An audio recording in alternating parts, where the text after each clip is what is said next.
Elon Musk बनेंगे America के राष्ट्रपति, नई पार्टी का ऐलान। ट्रंप को सियासी मैदान में देंगे मात। अमेरिकी राष्ट्रपति डोनाल्ड ट्रंप और टेस्ला के सीईओ एलन मस्क के बीच दुश्मनी खुलकर सामने आ गई है। जुबानी जंग, सेक्स स्कैंडल में शामिल होने के आरोपों के बाद मस्क ने ट्रंप की सत्ता के सिंहासन को हिलाने का ऐलान कर दिया है। उन्होंने नई राजनीतिक पार्टी बनाने के लिए जनता से जो सुझाव मांगा था उसमें 80% लोगों ने मुहर लगा दी है। उधर ट्रंप ने संघीय सरकार के टेस्ला के बीच सौदों को रद्द करने की धमकी मस्क को दे डाली है। उन्होंने अंतरिक्ष कार्यक्रम से स्पेस एक्स को बाहर करने का संकेत भी दे दिया है। मस्क ने राष्ट्रपति के पिछले चुनाव में करीब 3000 करोड़ रुपए का चुनावी चंदा रिपब्लिकन पार्टी को दिया था। एलन मस्क ने नई पार्टी बनाने को लेकर एक्स पोल के रिजल्ट जारी करते हुए कहा, 80% लोग इसका समर्थन करते हैं।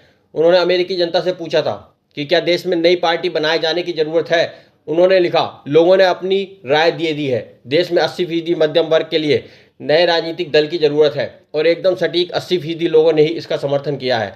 यही होना है। उन्होंने एक नई पोस्ट में सिर्फ द अमेरिका पार्टी के नाम से ट्वीट किया। मस्क ने एक हफ्ते पहले ट्रंप सरकार से इस्तीफा दे दिया था और उनके सरकारी सुधार से जुड़े विभाग डोजे को भी छोड़ दिया था। मस्क ने अमेरिकी सरकार के भारी भरकम बजट की धज्जियां उड़ाते हुए इसे सुधार विरोधी, घटिया और अमेरिकियों को कर्ज में डुबोने वाला बताया था। मस्क ने दावा किया कि बिल पर उनसे राय नहीं ली गई। उन्होंने एहसान जताते हुए कहा कि अगर वो मदद ना करते तो ट्रंप चुनाव हार जाते।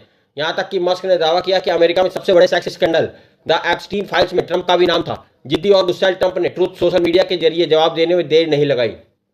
उन्होंने मस्क पर विश्वासघात और नतीजे भुगतने की चेतावनी दी। उन्होंने मस्क की कंपनियों को अमेरिकी सरकार से मिले ठेके और सब्सिडी बंद करने की धमकी भी दे डाली। अमेरिकी संविधान के अनुसार कोई भी व्यक्ति अधिकतम 2 बार यानी 8 साल तक ही राष्ट्रपति पद पर रह सकता है। बराक ओबामा, जॉर्ज बुश जैसी कई नामी शख्सियतों को 8 साल पूरे होने के बाद पद छोड़ना पड़ा। किसी तीसरे टर्म के लिए प्रेसिडेंट बनने पर रोक है। अमेरिका में अगला राष्ट्रपति चुनाव 2028 में होना है। अगर महाभियोग के जरिए किसी को राष्ट्रपति पद से हटाया जाता है तो उपराष्ट्रपति कमान संभालता है।